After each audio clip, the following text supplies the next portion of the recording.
un nuevo capítulo, Revolución, actores sociales. Te invito a que me acompañes a ver este capítulo y a estudiar estas páginas de la historia. Bienvenidos.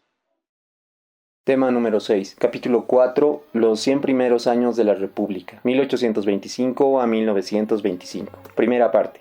Construyendo la República, 1825 a 1870. La fundación de la República de Bolivia ha sido y es un momento constitutivo de su historia. Por ello, ante la existencia simultánea de cambios y continuidades, hoy podemos plantear lo siguiente. En primer lugar, que el siglo XIX es un periodo de formación y de transformación que de ninguna manera implica una total ruptura y o desmantelamiento de lo que existía con carácter previo. En segundo lugar, que el siglo XIX corresponde al periodo de emergencia de una nueva estructura política en un espacio territorial que se dotó de un nuevo sistema de gobierno. Como ya sabemos, un tipo de república representativa a partir de su constitución. Además que supuso el fin de una organización basada en una monarquía, lo que implicaba el fin de una legitimidad que emanaba del rey.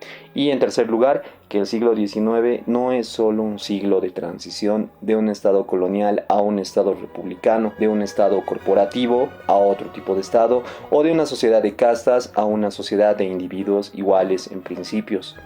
Vamos en realidad más allá, porque de lo que se trata es de un periodo de cambios y de continuidades que se reestructuran en una nueva formación. De alguna forma, 1825 se constituye en una culminación de un determinado proceso, pero al mismo tiempo es el inicio de otro, por lo que podemos decir que la nueva República de Bolivia puede pensarse como una asociación política que de manera general se caracteriza por la coexistencia de por lo menos dos tipos de entidades políticas. Y al hacer referencia a ello, hablamos en primer punto de las comunidades que ya tenían territorios reconocidos o que tienen territorios reconocidos por el mismo Estado desde el periodo colonial y con altos grados de autonomía en cuanto se refiere al tema jurídico y político. En segundo plano, estamos hablando también de la articulación entre individuos ciudadanos en el marco de una territorialidad en la que las ciudades cabeceras de los departamentos constituían ejes importantes dentro de la vida política del país.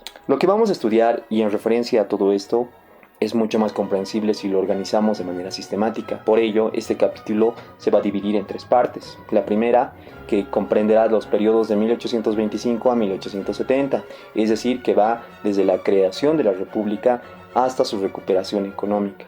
La segunda parte abarcará los años 1870 a 1900, un periodo que se encuentra marcado por la Guerra del Pacífico así como por la Guerra Federal. Y en tercer lugar, el periodo que comprende de los años 1900 a 1925, el mismo que se encuentra caracterizado por la nueva sede política, las exportaciones de estaño y el desarrollo de los ferrocarriles, y en consecuencia la consiguiente dinámica política y económica marcada por el triunfo del Partido Liberal, el mismo que, como veremos, gobernó hasta los años 1920 aproximadamente. Esta última también fue la época de las negociaciones con el país de Chile, así como con Brasil, que desembocaron en pérdidas territoriales, lo que concluye con la evocación de la celebración del centenario de la República. En cuanto a la lenta reorganización de la economía, podemos decir que el análisis de la economía durante las tres primeras décadas post-independencia muestran que, lejos de concretarse aquello, el dinamismo de la economía boliviana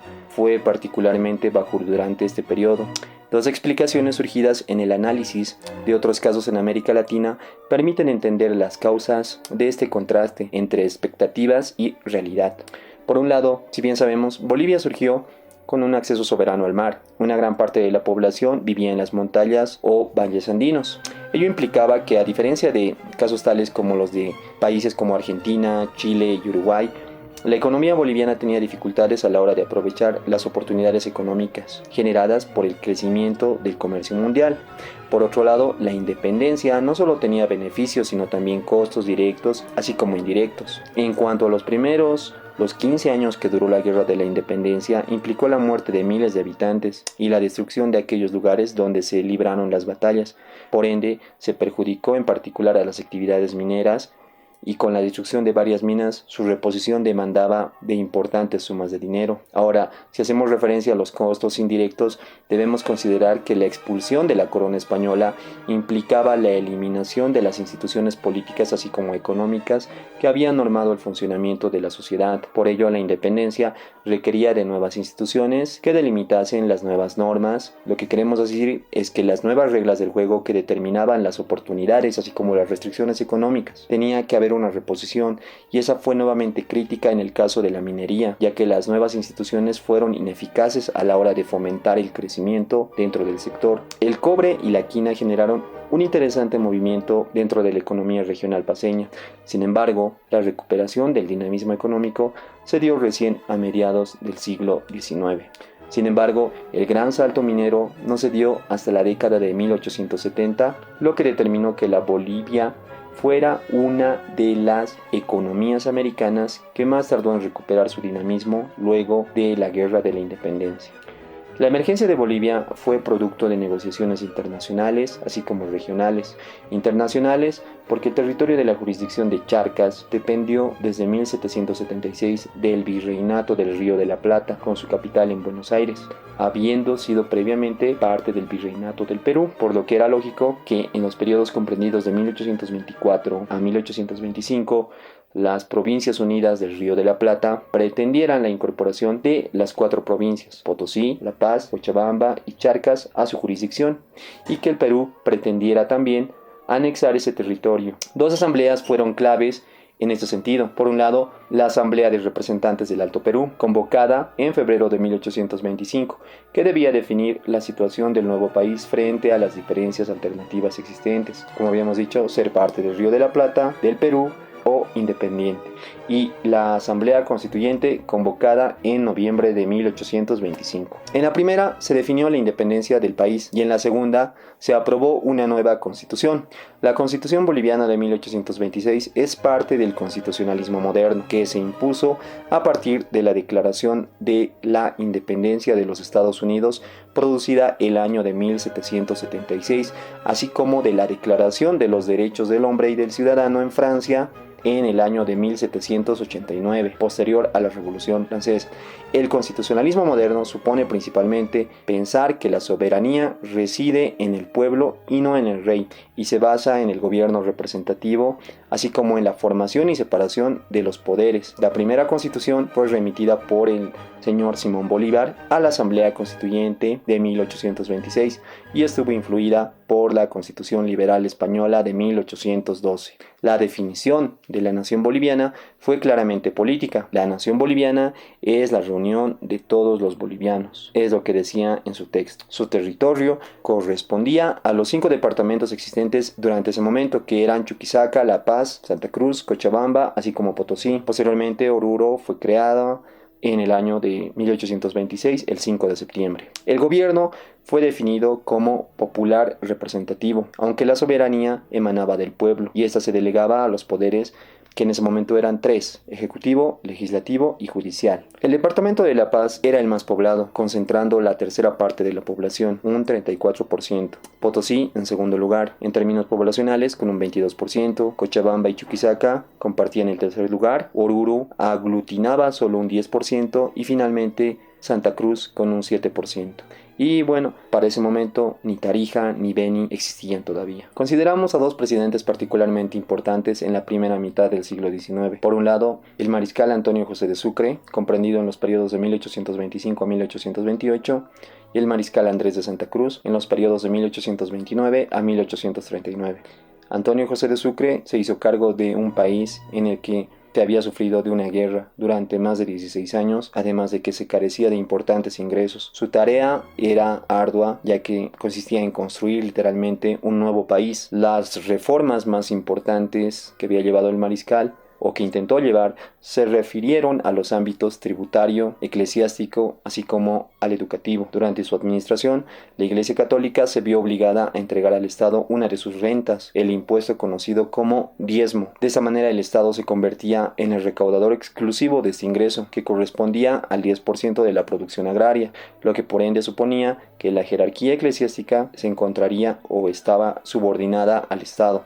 La reforma implicó también la confiscación, así como la venta de las propiedades urbanas y rurales de los monasterios. Finalmente, los conventos y las fiestas fueron reducidos y se suprimieron las cofradías. El mariscal Antonio José de Sucre también buscó eliminar por parte de los impuestos heredados de la colonia y, fiel a su ideario liberal, buscó que todas las clases sociales pagaran diferentes impuestos al Estado. Ese semejante cambio había provocado un rechazo general por parte de la sociedad. El fracaso de esta medida llevó a reinstaurar el tributo indígena, ya conocido como contribución indigenal. Después de cierta inestabilidad, Andrés de Santa Cruz fue llamado para hacerse cargo de la presidencia de Bolivia en 1829. Andrés de Santa Cruz fue un personaje muy importante en las primeras décadas porque se preocupó por institucionalizar la nueva república, dándole un carácter de gran estabilidad. Además, también se propuso una idea absolutamente importante, la posibilidad de conformar una alianza integración entre los países de Bolivia y Perú a través de lo que se conoce como la Confederación Perú-Boliviana, que se realizó dentro de los años 1836 a 1839, la que consistía en 3 estados, uno del norte del Perú, otro del sur del Perú y el último Bolivia, todos ellos del mismo peso, manteniendo su soberanía y sus instituciones. La confederación duró apenas 3 años, como habíamos mencionado, en los periodos de 1836 a 1839.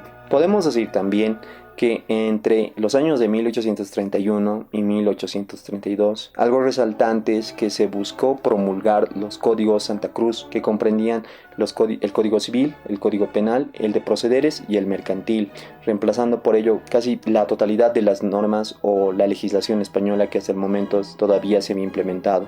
Y estas leyes, los códigos, no eran una mera compilación de todas las normas como eran las recopilaciones castellanas y las leyes de las Indias, sino que esos códigos provenían de principios inaugurados por el Código Civil francés del año de 1804.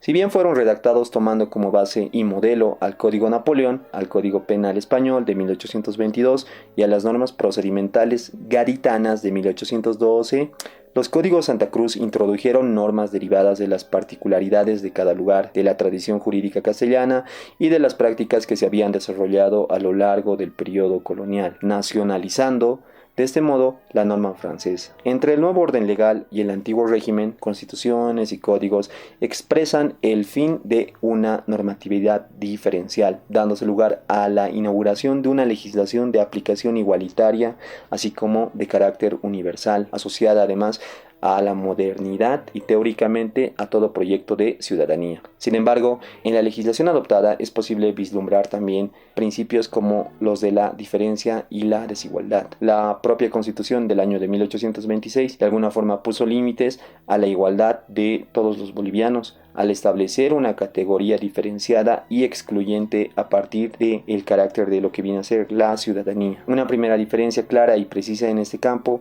propia de una república fundada y forjada en base a los principios de la patria potestad, fue también la de los varones como con respecto a las mujeres, la de los maridos con respecto a sus esposas y la de los padres con respecto a los hijos, el hecho de que solo los varones podían ser ciudadanos, como en todas las repúblicas de aquella época. También es una muestra de las referidas diferencias de género, además del carácter de desigualdad en relación a la ciudadanía. Otro ejemplo de esta lógica diferenciadora presente dentro de este Código Civil de 1831 son las clases de hijos que éste reconocía, legítimos, naturales e ilegítimos. Por otro lado, el Código Penal adoptado en 1831 fue resultado de una ligera revisión del nuevo código que había sido planificado en España, como habíamos dicho, en 1822. Su sabiduría radicaba, como se proclamaba en los periódicos y a semejanza de sus originales europeos y americanos, en la exacta proporción de las penas y la gravedad mayor o menor de los delitos. Entonces, por ende, se distinguían los delitos en contra de la sociedad y los que iban en contra de los particulares. Los castigos se administraban en relación con la calidad de la gente. Dentro de un gobierno popular representativo como el que se adoptó desde el año 1825, la ciudadanía y las elecciones regulaban la participación política. Las elecciones fueron inicialmente indirectas, como habían sido ya establecidas en Cádiz en el año 1812 y posteriormente directas. Los ciudadanos constituían entonces un grupo bastante restringido. Cabe recordar que en el siglo XIX en ninguna parte del mundo había una ciudadanía universal. Las mujeres estuvieron excluidas hasta la primera mitad del siglo XX, pero tampoco todos los hombres podían votar en el siglo XIX. Es esto lo que se denomina como una ciudadanía censitaria y restringida. En otras palabras, existían condicionantes para poder ser ciudadanos. La primera constitución boliviana, como habíamos mencionado, estableció la división entre bolivianos, por lo que los nacidos en el territorio de la República y los ciudadanos que tenían derechos políticos era un carácter de distinción. Los ciudadanos debían ser bolivianos, mayores de 21 años o casados, saber leer y escribir y finalmente tener empleo o industria, sin sujeción a otro en clase de sirviente doméstico. Las exigencias que hemos mencionado excluían, por tanto, a una gran mayoría de la población del derecho político de poder elegir y de ser elegidos, y en general los requisitos se mantuvieron casi inalterables hasta el año de 1939, declarándose el voto universal recién en el año de 1952, como consecuencia de la Revolución Nacional. Las elecciones indirectas constituían un sistema en el que los ciudadanos no elegían directamente ni al presidente, ni a los diputados, ni a los senadores. Dentro de este tipo de elecciones indirectas existían 3 a 4 niveles, desde los pueblos y parroquias en los cantones hasta las capitales de provincia y las capitales de departamento, donde en cada uno de ellos cierto número de ciudadanos elegía a sus electores, los que a su vez elegían a los del siguiente nivel de forma ascendente. Las elecciones, a medida de que transcurría el tiempo, fueron cada vez más importantes, además de más frecuentes, para poder elegir a los representantes o diputados cuyos mandatos se renovaban cada 2 años. Contrariamente a lo que podemos pensar, probablemente hubo más elecciones en la primera mitad del siglo XIX que en cualquier otro momento de nuestra historia.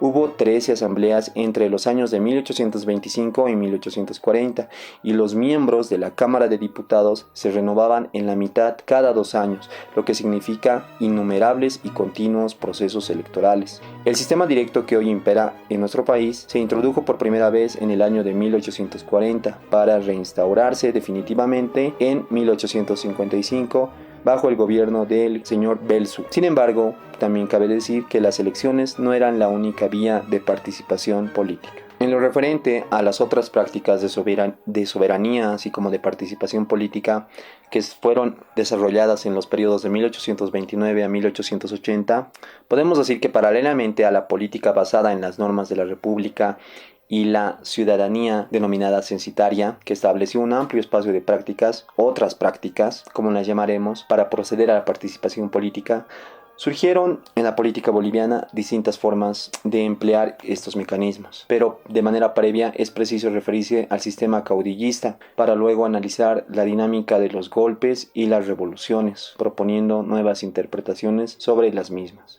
Dentro del siglo XIX se ha asociado generalmente a este periodo con las figuras de los caudillos, a tal punto que se habla del periodo caudillista, para evocar los años de 1829 a 1880. Entre 1825 a 1880, Bolivia tuvo 11 caudillos militares en la presidencia y 3 cortos gobiernos civiles, los de José María Linares de los años 1857 a 1861, Adolfo Vallivian entre 1873 a 1874 y Tomás Frías entre 1872 a 1884. Los caudillos más conocidos entre ellos fueron José Vallivian en los años 1841 a 1847, quien consolidó la independencia boliviana en la batalla de Ingavi, realizada en el año 1841. Manuel Isidoro Belzu en los periodos de 1848 a 1855, Mariano Melgarejo 1864 a 1871 e Hilarión Daza entre 1876 a 1879, el último caudillo del siglo XIX. La actuación de este último en la Guerra del Pacífico provocó que el ejército fuera mal visto, por lo que el caudillismo decimonónico entró en crisis, permitiendo la inauguración de otro periodo histórico. Los caudillos se sustentaban en el ejército y en las relaciones clientelares, que así se denominaba, de compadrazgo y de alianzas entabladas con diversos grupos dentro del propio ejército, con los miembros de los poderes locales, los empleados públicos, artesanos, así como indígenas. La aspiración a los cargos públicos y la empleomanía se sumaron a los motivos para que las facciones en pugna secundaran las ansias de poder de uno u otro caudillo, el que ofreciera mayor número de puestos o beneficios a su clientela dentro del ejército, la burocracia o la religión, y el pueblo tenía por ende en consecuencia mayor posibilidad de lograr apoyo para su gobierno. Por lo tanto, aunque al igual que en muchos otros países de Latinoamérica, la inestabilidad política fue constante, pero esto no significó que los gobiernos bolivianos desde 1829 hasta el periodo de la Guerra del Pacífico hubieran vivido a espaldas de la legalidad republicana. De hecho, durante este periodo se llevaron a cabo 9 asambleas constituyentes y 2 convenciones nacionales, las mismas que fueron convocadas en periodos de crisis política. Cuando la República de Bolivia promulgó su primera constitución, el territorio tenía 6 departamentos: Potosí, Chuquisaca, La Paz, Santa Cruz, Cochabamba y Oruro. El departamento del Beni posteriormente fue creado en 1842 sobre la base de las antiguas misiones jesuíticas de Mojos, que dependían de Santa Cruz, más la provincia Yuracarés de Cochabamba y la provincia Caupolicán de La Paz. Si a nivel de los departamentos no hubo grandes cambios, sí los hubo a nivel de las provincias, así como de cantones, que se multiplicaron y en algunos casos cambiaron de nombre al ser rebautizados con nombres de los protagonistas dentro del periodo de la independencia.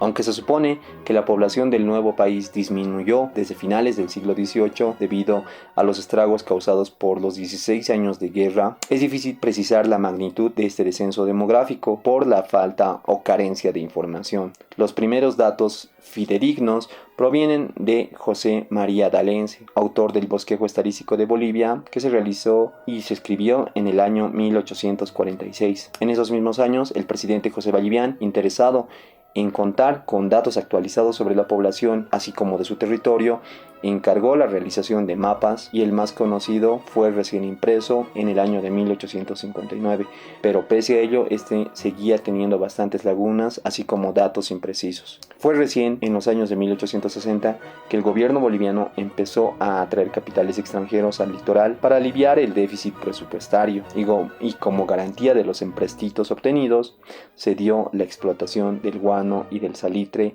en la costa de Mejillones bajo la modalidad de concesión.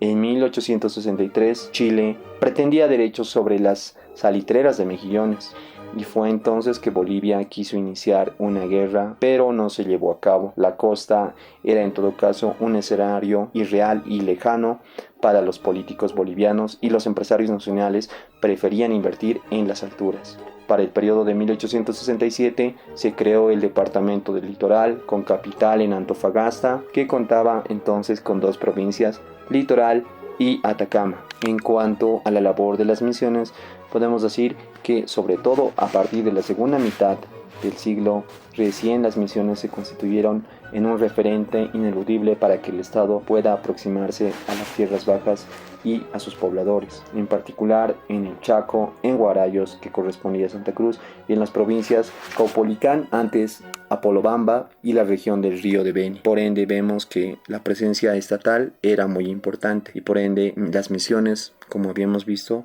cumplían un papel fundamental para que el territorio boliviano pueda ser poblado por habitantes. En cuanto a la educación, prensa, fiestas cívicas y expresiones culturales, podemos destacar los siguientes hechos. Simón Bolívar llegó al Alto Perú acompañado de su preceptor y maestro Simón Rodríguez, que se hizo cargo del complejo tema de la educación en nuestro país, en el nuevo país. Se adoptó entonces una legislación escolar que dispuso en todos los departamentos el establecimiento y la organización de escuelas primarias, colegios de instrucción, así de secundaria, con el nombre de colegios de ciencias y artes, así como escuelas para huérfanos de ambos sexos. Por otro lado, también se diseñó el primer estatuto educativo con ideas de carácter pedagógico, así como progresistas para la época. Se creía firmemente en una educación democrática de carácter igualitario, pero lastimosamente sectores dentro de la sociedad boliviana manifestaron su oposición a estos cambios que se estaban presentando. Décadas después, durante el gobierno de Manuel Isidoro Belzu, se volvió a prestar nuevamente atención al tema,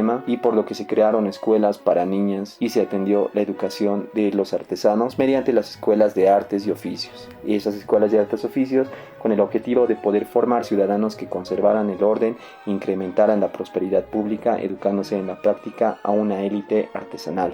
En algunas ciudades mineras como en Oruro y Potosí se establecieron también escuelas de mineralogía, y en 1853 se dispuso la enseñanza primaria gratuita, así como obligatoria para todos. Posteriormente, varios ministros de instrucción pública propusieron crear escuelas normales para maestros y colegios fiscales para señoritas. Hubo también algunas mejoras en la dotación de textos y material escolar. Finalmente, para 1872 se llegó a promulgar la Ley de Libertad de Enseñanza. El país entonces contaba ya con 3 universidades, 7 colegios secundarios, 2 seminarios, 8 colegios de educandas y 282 escuelas primarias. La educación superior ya había sido impulsada durante el gobierno de Andrés de Santa Cruz con la fundación de universidades en La Paz en el año 1830 y Cochabamba 2 años después, en 1832. Hasta entonces solo funcionaba la Universidad San Francisco Javier de Chuquisaca, abierta en el año 1624 por jesuitas. La formación en estos centros era en Derecho, Teología y abriéndose la posibilidad de estudiar también física como matemáticas. La prensa, por otro lado, empezó a cobrar cierta importancia desde el inicio del nuevo país. El primer periódico de la República fue El Cóndor de Bolivia, vigente entre los años 1825 a 1828. Posteriormente aparecieron otros periódicos en diversos puntos del país. Podemos destacar El Iris de La Paz, La Época. Posteriormente, los periódicos se fueron especializando, constituyéndose en portavoces de sectores específicos, como la Iglesia Católica, artesanos, partidos políticos, y entre los más famosos tenemos el periódico de artesanos, con el denominativo de El Artesano de La Paz o El Cholo, ambos publicados en La Paz durante el gobierno de Belsu. La música, muy presente en la época colonial, debido a su vínculo con la vida religiosa, se fue secularizando durante la Guerra de la Independencia, con la multiplicación de las bandas que acompañaban las acciones militares. Varias marchas fueron compuestas en esos años. Posteriormente, el ejército fue la cuna de un género musical conocido como boleros de caballería, música solemne y triste que se solía interpretar en los entierros de personalidades y también en las retretas de las plazas. Las fiestas religiosas, por otro lado, como la de la Cruz, Corpus Christi y los carnavales, seguían festejándose con bailes y procesiones en los que participaban tanto indígenas como mestizos e incluso blancos. La novedad en este periodo fue la aparición de las fiestas cívicas, un punto clave para formar una conciencia común. La Guerra de la Independencia, junto con sus personajes y héroes, fue parte fundamental del imaginario de las personas que en esos momentos estaba construyendo. Un primer paso fue denominar al nuevo país como República Bolívar en honor a Simón Bolívar, mientras que la futura capital, La Plata o Chuquisaca, fue bautizada Sucre en honor al mariscal Antonio José de Sucre. La ciudad de La Paz también fue denominada La Paz de Ayacucho. Durante las primeras décadas republicanas también se iniciaron importantes intentos para reforzar los símbolos nacionales, modificándose el primer escudo y la bandera de Bolivia. Los colores definitivos de la bandera fueron definidos el 5 de noviembre de 1851 durante el gobierno de Manuel Isidoro Belsu, con los colores punzo en la parte superior, amarillo el centro y verde en la parte inferior. Las fiestas cívicas privilegiaron eventos como los nacimientos de Simón Bolívar y de Antonio José de Sucre, el aniversario de la victoria de Ayacucho y principalmente el 6 de agosto, fecha en la que se conmemora y se declaró la independencia del territorio en honor a la batalla de Junín. Se instituyeron también fiestas cívicas departamentales que recordaban las gestas revolucionarias. Finalmente, el 6 de agosto quedó establecido como fiesta nacional. Unidas a las fiestas estuvo también la popularización del himno nacional, el incentivo a la construcción de monumentos, la realización de una iconografía heroica, la acuñación de medallas y monedas. También se impulsó obras teatrales, así como poesía, con el propósito de enseñar nuevos valores republicanos. Con eso concluimos la primera parte de nuestro periodo histórico que ha sido objeto de análisis.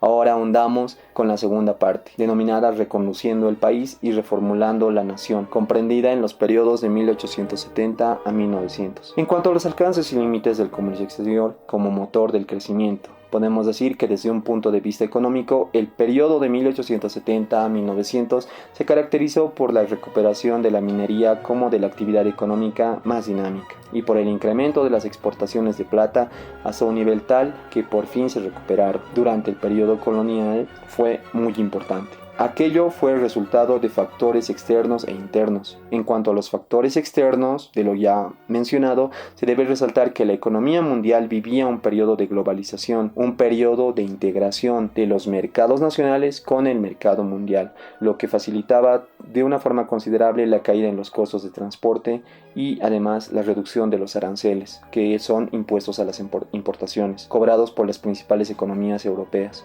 En cuanto a los factores internos, podemos señalar que en 1872 se dictaron diversas políticas que cambiaron radicalmente las reglas del juego que hasta en ese momento estaban vigentes y habían organizado la actividad minera desde la independencia. En específico, se determinó que cualquier productor de plata era libre de exportar su producción a cambio del pago de un impuesto que era bajo. Este incentivo vino acompañado de la construcción de la primera línea ferroviaria en el año 1889, lo que abarató enormemente el transporte de este mineral.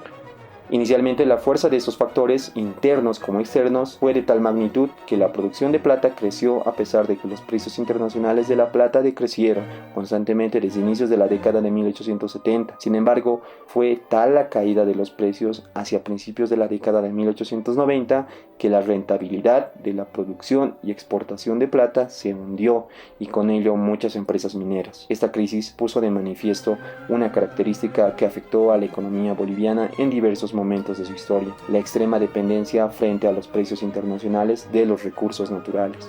En el último tercio del siglo, una nueva actividad similar a la minería se desarrolló en una región apenas vinculada con el resto del país: la explotación de la valiosa goma elástica que albergaba la Amazonía boliviana en sus bosques. La Guerra del Pacífico.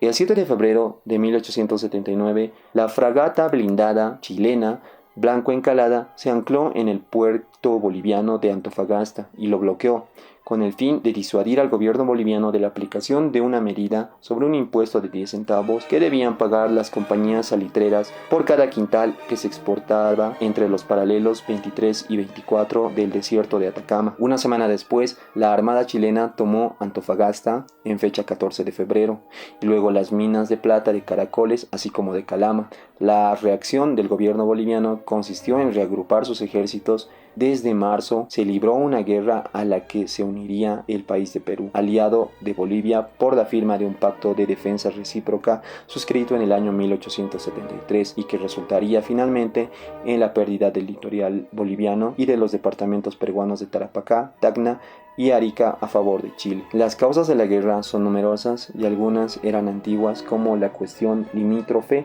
que no estaba del todo zanjada entre los países de Chile y Bolivia y que se había expresado en la suscripción de tratados bilaterales en 1842, 1866 y 1874, todos contradictorios entre sí. En medio de esta incertidumbre, el gobierno boliviano firmó el 27 de noviembre de 1873 un contrato con la anglo-chilena Compañía de Salitres y Ferrocarril de Antofagasta, otorgándole el derecho a exportar salitre de Antofagasta, libre de todo derecho de exportación y de gravamen. El 6 de agosto de 1874, Bolivia y Chile firmaron un tratado que fijó el límite entre ambos países en el paralelo 24 de latitud sur, estableciendo además que se mantendrían invariables los derechos de exportación de los minerales que compañías chilenas explotaran en la zona en disputa, como ya habíamos dicho, que comprendían los paralelos 23 y 24 y que no estarían sujetos a ningún otro impuesto por los próximos 25 años. La aprobación del contrato por la Asamblea Nacional de Bolivia recién se dio el 14 de febrero de 1878, con la condición de que dichas compañías hicieran efectivo como mínimo un impuesto de 10 centavos en quintal de salitre exportado, lo que suscitó los reclamos chilenos. Sin embargo, el gobierno boliviano se mantuvo firme en la condición que había establecido la Asamblea. El incidente de los 10 centavos permitió al gobierno chileno argumentar la violación a los términos del tratado limítrofe suscrito el año 1874 y tomar cartas en el asunto en una cuestión de derecho privado que incumbía a Bolivia y a la Compañía de Salitres y Ferrocarril de Antofagasta. La intervención directa del gobierno en este asunto llevó a la declaratoria oficial de guerra contra Bolivia y el país de Perú en abril de 1879. Cabe decir que Chile vivía una profunda crisis económica desde 1875. Esta crisis motivada por una caída vertiginosa en los precios del trigo, el cobre y la plata, productos en los que se asentaba la base exportadora de este país. Aquello derivó en el desempleo y el descontento social. La exportación de salitre era una oportunidad para superar la crisis económica y Atacama era la única reserva de este recurso. Además, compañías salitreras y de ferrocarriles se habían asentado en el litoral, tanto boliviano como peruano, desde mucho tiempo atrás, sentando una importante presencia de carácter poblacional que defendería el lugar, que les proporcionaba trabajo como cobijo. Aquello contrastaba con la escasa y débil presencia de la población boliviana en el departamento del litoral, pues para el año de 1874 se considera que el 93% de la población de Antofagasta era chilena y apenas un 2% boliviana. Además de estos factores económicos, territoriales, sociales, políticos y diplomáticos, hubo también un claro plan de anexión del desierto de Atacama al territorio chileno, y cuyo antecedente era la convicción del gobierno chileno de tener derechos territoriales sobre la zona desde el año 1842, negando que ésta perteneciera a Bolivia por el principio uti possidetis iure de 1810 y desconociendo la documentación que señalaba que la provincia de Atacama había estado sujeta a la jurisdicción de la audiencia de Charcas, concretamente a la Intendencia de Potosí. Por ello, entre los años 1866 y 1874 se celebraron varios tratados de límites entre las dos repúblicas, y Bolivia envió reiteradas misiones diplomáticas para demostrar su derecho territorial ante Chile. La guerra se desarrolló en un sinnúmero de arduas batallas por tierra así como por mar. La superioridad militar chilena era de carácter innegable, excepto por las dos fragatas blindadas peruanas. Sus contenientes no tenían capacidad para hacer frente a la ofensiva chilena. En 1881, Chile propuso a Bolivia el fin de las hostilidades a cambio de la cesión del departamento del Litoral, compensada con la cesión a su vez de los departamentos de Tacna y Arica. Narciso Campero, designado presidente de Bolivia luego de la destitución de Hilarión Daza tras la retirada de Camarones y la derrota de la batalla de San Francisco, rechazó estas negociaciones, manteniéndose fiel al Tratado de Alianza con el Perú. El Tratado de Paz de Ancón del año 1883 que suscribieron Perú y Chile fue nefasto para los intereses bolivianos, pues el país de Perú había cedido la propiedad perpetua e incondicional sobre el territorio salitrero de Tarapacá e indirectamente también la del litoral boliviano. Concedió igualmente la posesión provisional sobre Tacna y Arica hasta que un plebiscito decidiera a cuál de las dos repúblicas pertenecieran estos departamentos. La presión a la que Chile sometió al Perú podría explicar por qué este país firmó este tratado. Después de la rendición del Perú y ante la amenaza de la tomada del Departamento de La Paz, Bolivia no tuvo más opción que firmar un pacto de tregua en el año 1884, bajo las condiciones que se le impusiera para poder poner fin al conflicto. El Tratado de 1904 significó el final definitivo de la guerra para Bolivia, perdiendo un vasto territorio y su carácter de cualidad marítima, a cambio de una magra indemnización en libras esterlinas y de la construcción de una línea férrea entre Arica y La Paz. Posteriormente, un tratado suscrito entre Perú y Chile en el año 1929 terminaría por condenar a Bolivia a la mediterraneidad, estableciendo la imposibilidad de que ambos países de ceder a un tercero el derecho sobre sus territorios soberanos sin previo acuerdo con el otro. El periodo oligárquico conservador, 1880 a 1899. Destituido del poder el entonces presidente Hilarión Daza, una de las primeras medidas realizadas por el nuevo presidente, Narciso Campero, fue la de convocar a una convención nacional en el mes de mayo de 1880.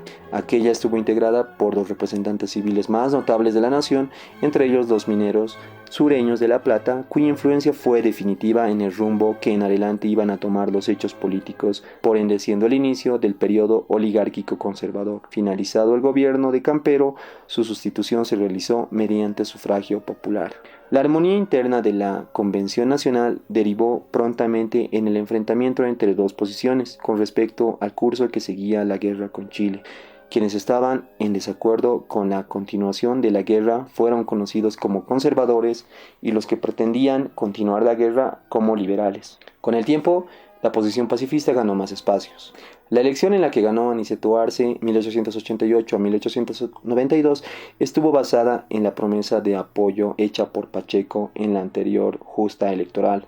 En las elecciones siguientes, Mariano Baptista, 1892 a 1896, ganó de manera precaria, puesto que en el Parlamento el Partido Liberal aliado con permanentes del partido de Pacheco ganó el control del Congreso. Baptista era un abanderado del catolicismo y un excelente orador. El último presidente conservador fue Severo Fernández Alonso, comprendido en los años 1896 a 1899, quien era abogado y propietario de minas. Cabe recalcar que la primera elección presidencial dentro de este periodo denominado oligárquico conservador fue la del empresario minero en el año 1884, Gregorio Pacheco. Los censos estadísticos son fuertes para estudiar la población, pero también son productos que expresan visiones y representaciones sobre la sociedad en una época determinada. En los censos del siglo XIX, por ejemplo, se describe a la población utilizando los términos de indios, mestizos y blancos. Indios serían los originarios que existían en América antes de la llegada de los españoles, así como sus descendientes. Blancos serían los descendientes de españoles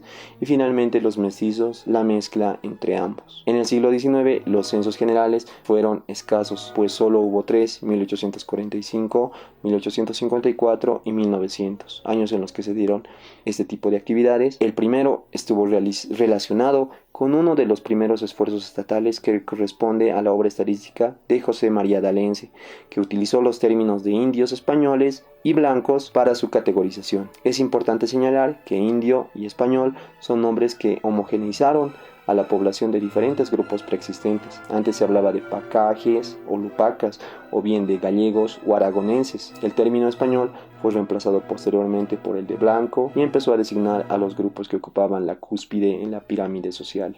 La clasificación expresa, por tanto, una jerarquía ocupacional en escalera. En lo alto se tenía hombres blancos ligados al gobierno, a las profesiones liberales, el comercio de importación y exportación y a los propietarios de tierras. En su contraparte femenina, las mujeres terratenientes y las costureras. En el polo opuesto se encontraba a las y los indígenas, pensados como no propietarios, aunque ellos eran los dueños de sus tierras, sino como agricultores y labradores. Al medio, en el grupo de mestizas y mestizos, se encontraba finalmente todas las actividades manuales, también divididas por género. Carpinteros, pollereros, herreros, zapateros y sombrereros eran hombres, costureras y juboneras, chicheras y cigarreras. Aunque muchas mujeres se dedicaban al comercio, no recibían el nombre de comerciantes, sino el denominativo de regatonas y gateras, vendedoras al por menor de frutas y vegetales en los mercados mercachifles o chifles y pulperas. Finalmente, en aquella época, las trabajadoras domésticas eran mestizas. En los últimos años del siglo XIX, los misioneros franciscanos que recibieron la tarea de transformar a los bárbaros en cristianos, artesanos y ciudadanos encontraron varias dificultades. Además de la resistencia de algunos indígenas de someterse al régimen misional, hubo una creciente presión de la sociedad circundante para acceder a la mano de obra indígena. Por ello, los franciscanos empezaron a desarrollar estrategias para mantener a sus neófitos fuera del alcance de potenciales patrones, fueran ganaderos, gomeros o comerciantes. Esta actitud de carácter protector fue interpretada como un obstáculo al progreso tan anhelado por los gobiernos y la sociedad de la época. Por consiguiente, a fines del siglo, la presencia de los misioneros fue cuestionada. Según algunos empresarios gomeros, al mantener a los indígenas estancados en sus costumbres y alejados de la civilización, los franciscanos estorbarían el desarrollo. Por su parte, los religiosos se quejaban de la incomprensión de la sociedad y del gobierno, pues ellos estaban llevando a cabo una tarea única en su género, al suplir la ausencia del Estado en zonas inhóspitas e incomunicadas. Educación y vida cultural. En el campo educativo, en 1872 se declaró la libertad de enseñanza y se entregó a las escuelas primarias y las municipalidades a la población. Por ende, la existencia de escuelas primarias y municipalidades era vigente. En el gobierno de Hilarión Daza se volvió al régimen anterior, en el que el Estado asumía la obligación y la responsabilidad de ocuparse de forma directa de la instrucción nacional, pero en consecuencia la Guerra del Pacífico absorbió todos los recursos del país y no se pudo avanzar en materia educativa. Incluso se llegó a cerrar los colegios secundarios debido a ese conflicto suscitado. Para 1882, Se creó por ley un Consejo Supremo de Instrucción Pública para poder dirigir y dar una supervisión científica como administrativa al ramo. 2 años después se restablecía la enseñanza oficial secundaria y la enseñanza libre siguió vigente, procurando de esa manera un equilibrio entre la obligación estatal y los intereses particulares. Durante las presidencias de Pacheco y de Arce, 1884 hasta 1892, la instrucción recibió la ayuda directa y personal de estas autoridades. Además, empezaron a funcionar escuelas ambulantes durante 3 meses al año en cantones, villorrios y ranchos. En el año de 1889, el ministro Genaro Sanguinés puso las bases para el desarrollo posterior de la enseñanza primaria, instruyendo la descentralización de los fondos destinados a las municipalidades.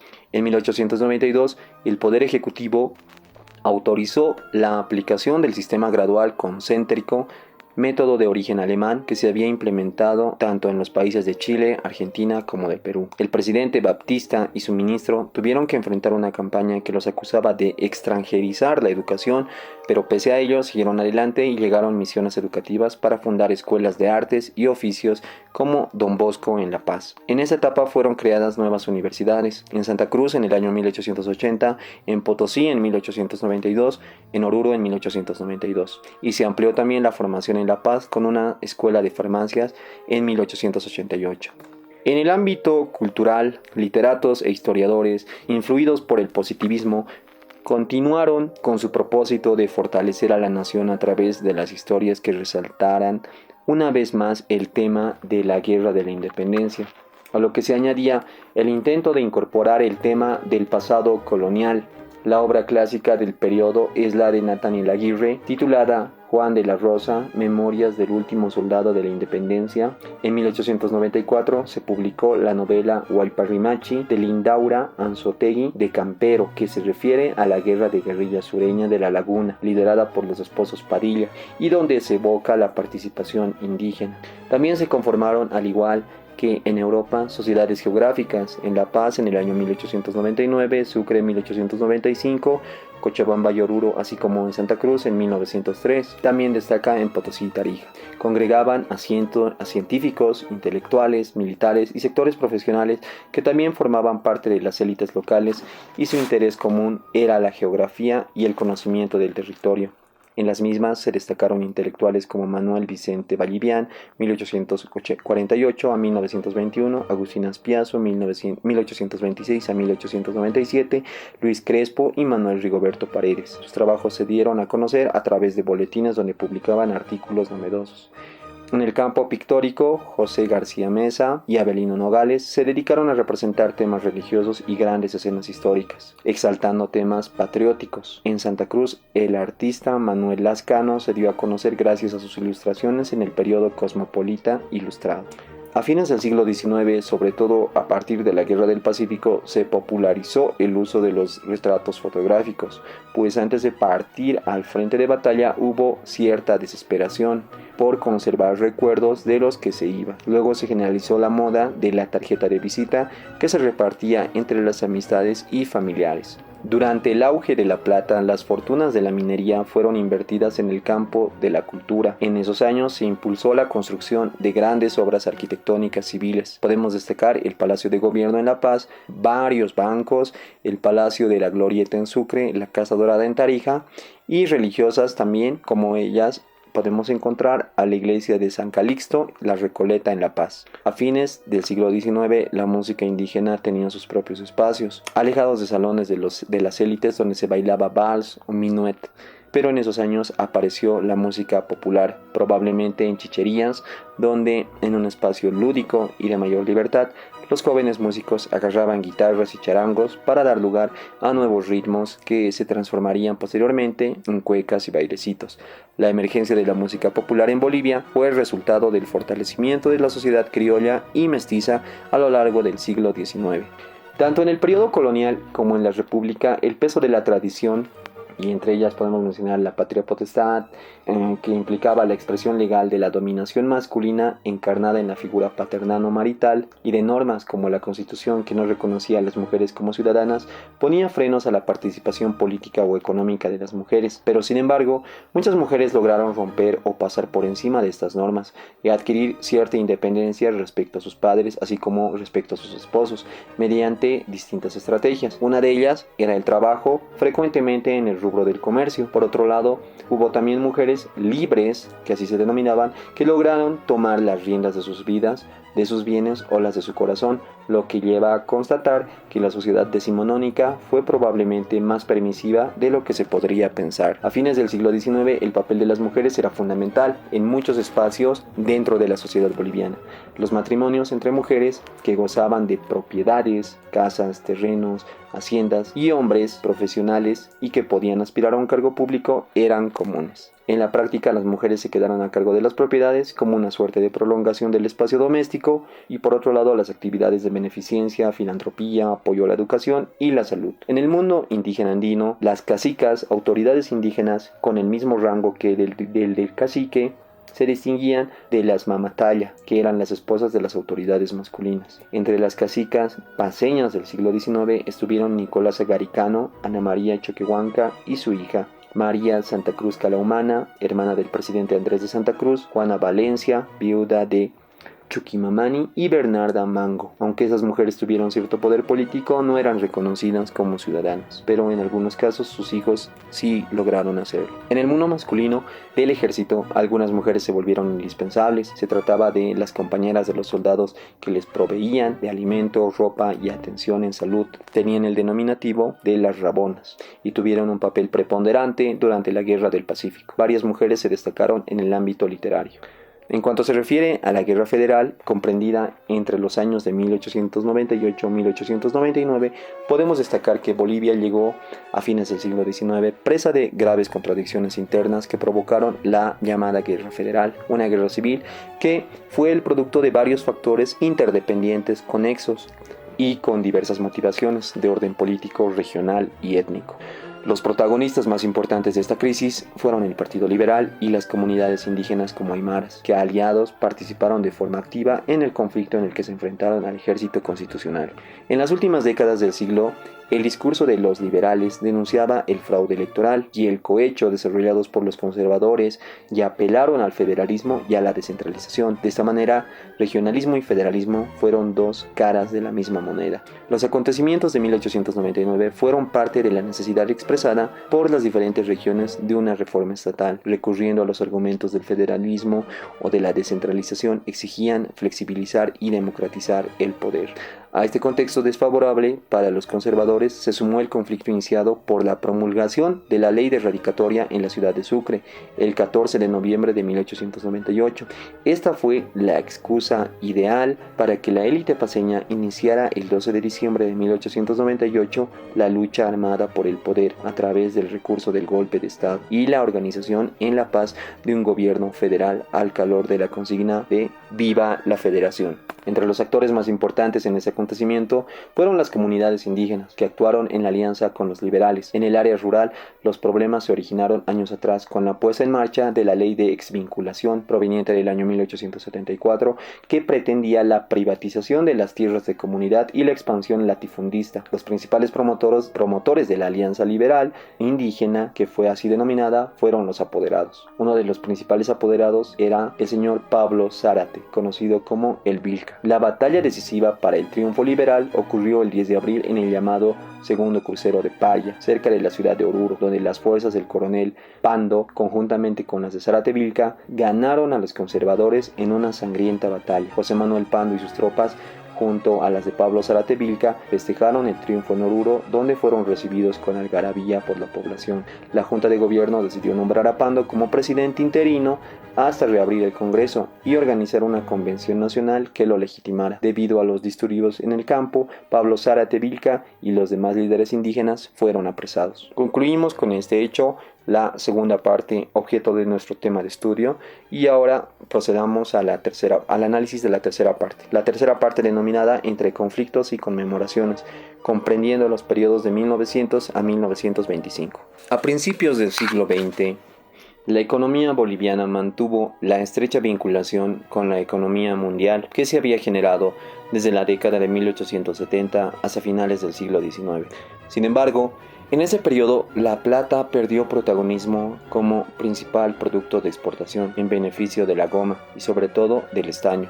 El auge de la goma significó un impulso económico en una zona alejada del tradicional centro económico del país. Este proceso, sin embargo, fue momentáneo, ya que hacia mediados de la década de 1910, y como resultado de la competencia asiática, las exportaciones de goma se redujeron drásticamente. En cuanto al estaño, cuyos mayores productores fueron las compañías de Simón Patiño, Mauricio Hochschild y Carlos Víctor Aramayo, su explotación se ubicó en las zonas tradicionales mineras y supo beneficiarse de las capacidades previamente generadas para la explotación de la plata, conexiones ferroviarias, mano de obra especializada, servicios financieros, entre otros. El crecimiento de las exportaciones de estaño estuvo una vez más fuertemente ligado a la evolución de los precios internacionales. Generó una fuerte inestabilidad en el crecimiento de la economía, auge en periodos de precios elevados, crisis en periodos de precios bajos.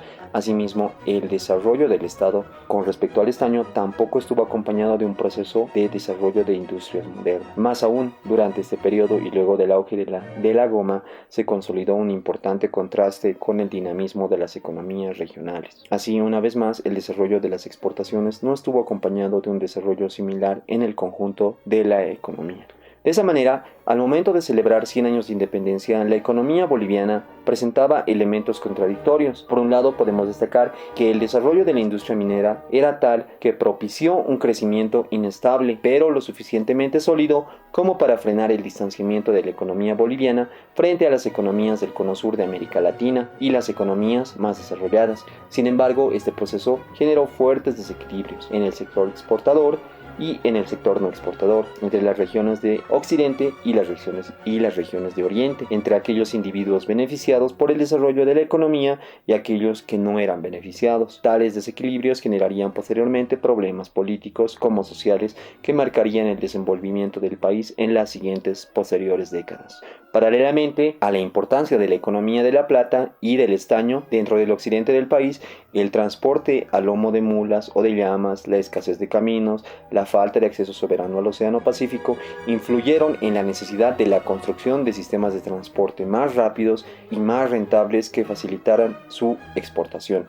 Aunque Bolivia inició algunos planes y proyectos de construcción de ferrocarriles desde 1860, la culminación de estos proyectos fue llevada a cabo por el presidente Aniceto Arce entre los periodos de 1888 a 1892, con la construcción del ferrocarril Antofagasta-Oruro, inaugurado en el año de 1892. A inicios del siglo XX, como producto de los acuerdos a los que se llegó en el Tratado de Petrópolis de 1903 con el país de Brasil y el Tratado de Paz y Amistad con Chile en 1904, se firmaron compromisos compensatorios por parte de estos países para la construcción del ferrocarril Madera-Mamoré, destinado a facilitar la exportación del caucho boliviano, y el ferrocarril Arica-La Paz, que fue concluido en 1913. El gobierno de José Manuel Pando, comprendido en los periodos de 1900 a 1904, continuó la política de ampliación de las redes ferroviarias en Bolivia, constituyéndose el ferrocarril en el símbolo de la llegada del progreso, e impulsó la construcción del tramo La Paz-Huaki,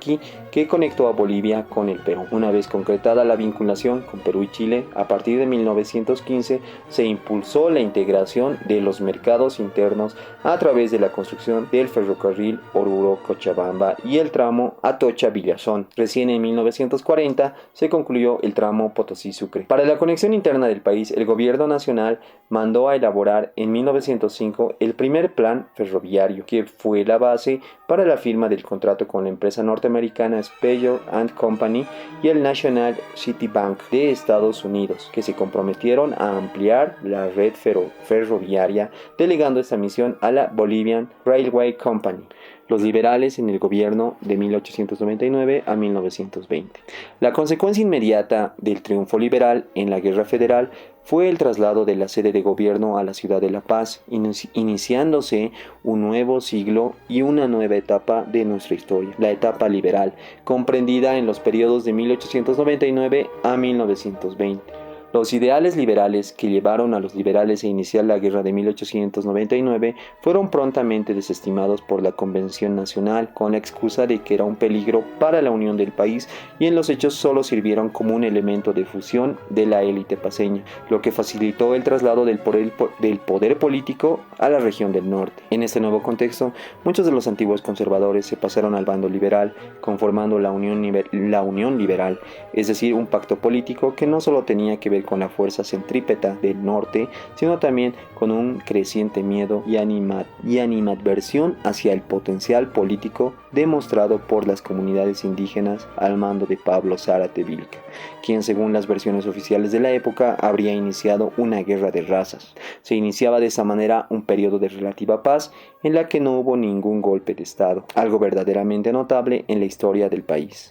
La Convención Nacional de 1899 nombró al general José Manuel Pando presidente de la República entre los periodos de 1899 comprendido hasta 1904, iniciándose de esta manera 20 años de gobiernos liberales, en los que el libre mercado, el auge del estaño, la modernización de las ciudades, el énfasis en la educación, la laicización de la sociedad, el fortalecimiento de los asuntos militares, el centralismo y la lucha por el libre sufragio fueron las características más notables. Fue un periodo donde se dio mucha importancia a los asuntos fronterizos con la República del Perú y el país tuvo que afrontar un conflicto bélico con el Brasil por las tierras gomeras del Acre, que finalmente fueron cedidas a este país en el Tratado de Petrópolis de 1903. La cesión de esta región fue la mayor pérdida territorial en toda la historia de las cuestiones de límites en Bolivia. En 1904, los comicios dieron el triunfo al candidato del Partido Liberal Doctrinario, el señor Ismael Montes. Esto, unido a la polémica acerca de que por qué no se había apoyado la idea del federalismo, fue lo que provocó la decisión del Partido Liberal entre el Partido Liberal Doctrinario y el Partido Liberal Puritano. A pesar de que los puritanos ofrecieron una reñida resistencia, la intervención del gobierno resultó en una victoria aplastante por Ismael Montes, que fue la figura paradigmática del liberalismo. El gobierno de Montes fue dinámico y logró realizar un vasto programa de construcciones ferroviarias, creación de escuelas y obras públicas, apoyado por el boom de la minería del estaño. Nacieron algunas leyes como la libertad de culto de 1906 y más tarde la del matrimonio civil de 1911, la secularización de los cementerios y la abolición del fuero clerical.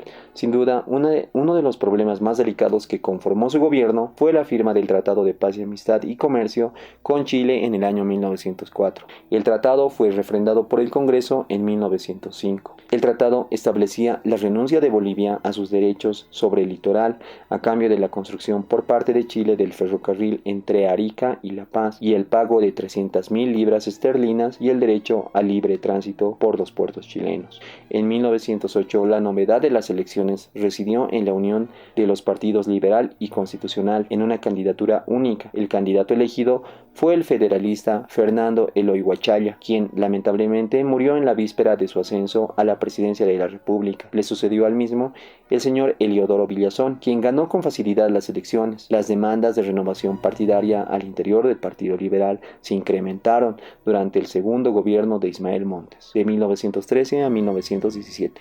La elección de 1917, en la que ganó José Gutiérrez Guerra, fue muy peleada. La división entre el Partido Liberal Doctrinario y el Partido Republicano inició un proceso de competencia bipartidaria. José Gutiérrez Guerra fue depuesto del cargo a raíz del golpe de Estado que encumbró a la presidencia a Bautista Saavedra del Partido Republicano.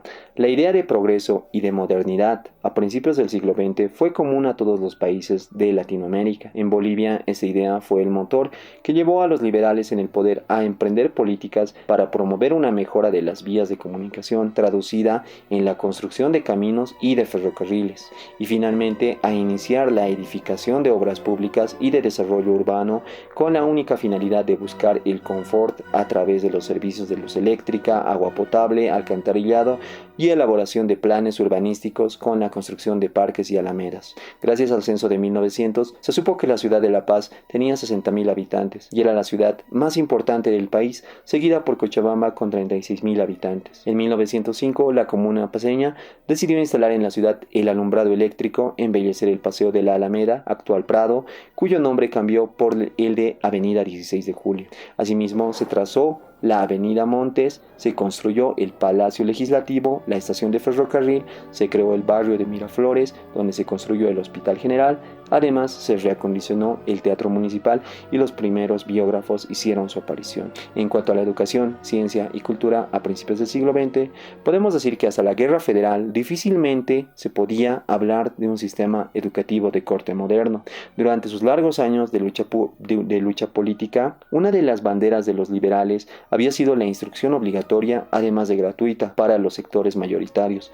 Por ello, una vez en el poder, una de las tareas fundamentales para poder ganar su legitimidad fue la de implementar un sistema de educación que respondiera a las necesidades de una sociedad ideal, moderna y unificada. Un personaje muy importante en el debate fue Daniel Sánchez Bustamante, quien señaló que la educación debía ser un elemento que permitiera la coexistencia de los diferentes grupos que componían el país. En los años posteriores, los gobiernos liberales también trataron de unificar los programas educativos mediante la adopción de un sistema moderno conocido como gradual concéntrico, que había sido ya aplicado en Francia en el siglo XIX. En 1908 fue contratado el pedagogo belga Georges Rouma para crear la primera escuela normal de preceptores de la República. Esta se inauguró en Sucre el 6 de junio de 1909 con el apoyo de docentes bolivianos y chilenos. Años más tarde, Ismael Montes terminó su mandato con la fundación del Instituto Normal Superior, inaugurándolo en la ciudad de La Paz el 24 de mayo de 1917. Paralelamente, existió un debate sobre el tema de cómo debía enfocarse el tema de la educación indígena. De acuerdo con el plan estatal, los indios debían recibir un lugar especial en la sociedad y posteriormente, por medio de la educación, debían ser integrados poco a poco a la nación, para poner sus ideas en la práctica a partir de las comunidades más cercanas a la ciudad de La Paz. El Estado, por ende, se involucró directamente en la educación del indígena y lanzó en 1905 lo que fue la primera política estatal de educación rural con la creación de las escuelas ambulantes. Con ese sistema, un docente debía servir a una o dos comunidades enseñando a los estudiantes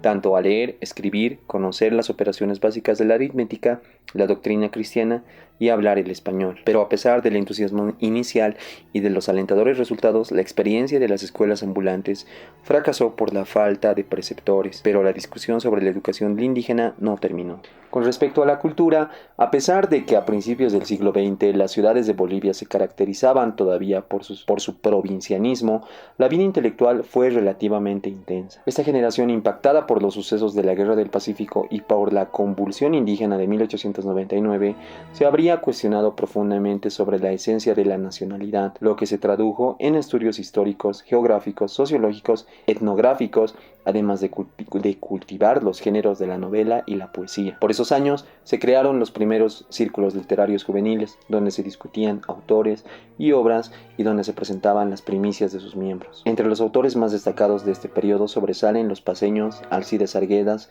Franz Tamayo y Bautista Saavedra, así como el chuquisaqueño Jaime Mendoza. La emergencia de nuevos actores sociales indígenas, gremiales y sindicales.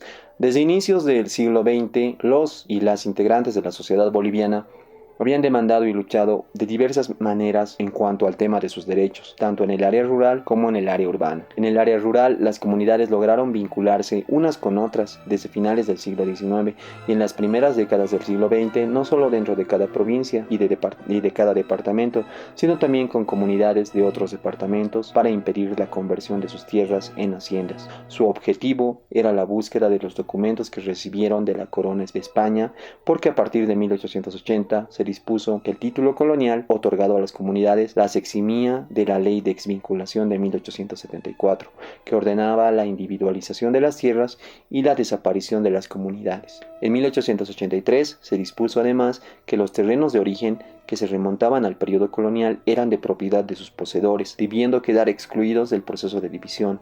De ahí que los comunarios y particularmente los apoderados indígenas como Pablo Zárate-Vilca se lanzaron a la búsqueda de sus títulos coloniales. Después de la guerra de 1899, emergieron nuevamente autoridades que asumieron el título de caciques. Uno de los más importantes caciques, apoderados además, fue Santos Marca Tola, que se alió a otros caciques apoderados y recurrió a tinterillos, pero también a abogados poderosos como Bautista Saavedra y Abdón Saavedra. En 1917, Santos Marca Tola fue apresado junto a otros de sus compañeros. El recuento que presentó al ministro de Hacienda es sobrecogedor, señalando que fue apresado por el corregidor de Sicacica, que lo remitió a la policía de seguridad por 3 días, luego fue pasado al cuartel de enfermería, donde estuvo otros 3 días, luego a la policía del barrio paseño de Chijini, y después de haberlo hecho vagar por los alrededores de la población a deshoras de la noche, lo llevaron otra vez al cuartel y de ahí lo sacaron al amanecer y lo llevaron por el camino de Yungas hasta el río de los Cajones, informando a su esposa que había sido puesto en libertad. Es posible que se haya deseado su desaparición, aunque es revelador que no se lo hiciera, seguramente por el temor de lo que podía suceder si lo hacían. Es también interesante resaltar que si bien hubo discursos absolutamente anticomunidad, las propias autoridades no se atrevían a tomar acciones definitivas por temor a las consecuencias que se suscitarían. Es indudable que las acciones de los caciques apoderados permitieron poner un freno real a la expansión del latifundio. En las ciudades, la organización de asociaciones de trabajo que empezó en el siglo XIX continuó con gran ímpetu en el siglo XX, así como en los centros mineros. Los trabajadores empezaron a organizarse en función a diferentes corrientes políticas, así como ideológicas. Uno de los grupos fue el Centro Social de Obreros de 1906, que si bien fue una iniciativa de los gremios de carpinteros y sastres, buscaban la reunión de todos los obreros. Poco después, la Junta Central de Artesanos de La Paz, organizada en 1908 y conformada por varios gremios, fue la base de la Federación Obrera de La Paz, con sus siglas abreviadas FOL. La relación e influencia de intelectuales en distintas organizaciones obreras fue particularmente importante entre fines del siglo XIX y las primeras décadas del siglo XX. Entre los más destacados se puede mencionar a Luis Crespo y al conocido pintor y escritor Arturo Borda. Este último fundó en 1921 la Gran Confederación Obrera Boliviana del Trabajo, con más de 50.000 obreros que realizaron además 6 huelgas. Fundó también organizaciones de canilitas, quienes son los vendedores de periódicos, y de lustrabotas. La Federación Obrera del Trabajo de La Paz se organizó en 1918 a partir de la Federación Obrera de La Paz y la Federación Obrera Internacional, la que tenía una tendencia anarquista. Impulsó una legislación social en torno a accidentes de trabajo, formación de cajas de ahorro y protección a mujeres y niños. Si bien existían varias influencias políticas en esas organizaciones, el anarquismo era particularmente importante desde 1910, aunque tuvo mayor importancia a partir de 1926. Domitila Pareja y Luis Cusicanqui fueron activos militantes del anarquismo en Bolivia. En 1914, los miembros de la Federación Obrera Internacional organizaron el Partido Socialista y lograron tener representación en los municipios y en la Cámara de Diputados. Planteaban, entre otras cosas, la colectivización de la agricultura, la creación de un banco agrícola y la abolición del latifundio. Una etapa importante por la lucha laboral fue la realización de los congresos de trabajadores. El primer congreso se realizó en Oruro en el año de 1921. El segundo congreso obrero se realizó en La Paz en el año de 1925. A partir del año de 1909 se empezó a conmemorar en diferentes departamentos de Bolivia y de manera particular en Sucre, así como en La Paz, los 100 años de los primeros movimientos que condujeron a la independencia, así como los 100 años de la fundación de la República de Bolivia. La fiesta del 16 de julio empezó a celebrarse activamente en La Paz a fines del siglo XIX. Uno de los primeros programas detallados data del año de 1895. Para la celebración del centenario se conformó en 1909 un comité y se planificaron diversas actividades, retretas, romerías, desfiles, serenatas, así como procesiones. Fue también un periodo en el que empezaron a escribirse libros históricos como el de Manuel María Pinto, titulado La Revolución de la Intendencia de La Paz, que se constituye hasta hoy en una de las mejores investigaciones sobre el tema. Pero la memoria necesita también marcar los lugares, y ellos fueron creados en gran parte en 1909, inaugurando por ello servicios, construyendo monumentos y denominando calles. Un hecho fundamental de 1909 fue la entronización de la estatua de Pedro Domingo Murillo, que se instaló en la plaza principal de la sede de gobierno. A partir de entonces se llamó con el denominativo de Plaza Murillo. En 1925 se conmemoraron los 100 años de la creación de la República de Bolivia. De esta manera, las conmemoraciones del 16 de julio de 1909 y el 6 de agosto de 1925 se convirtieron en dos momentos importantes de rememoración de la lucha por la independencia y el nacimiento de la República de Bolivia.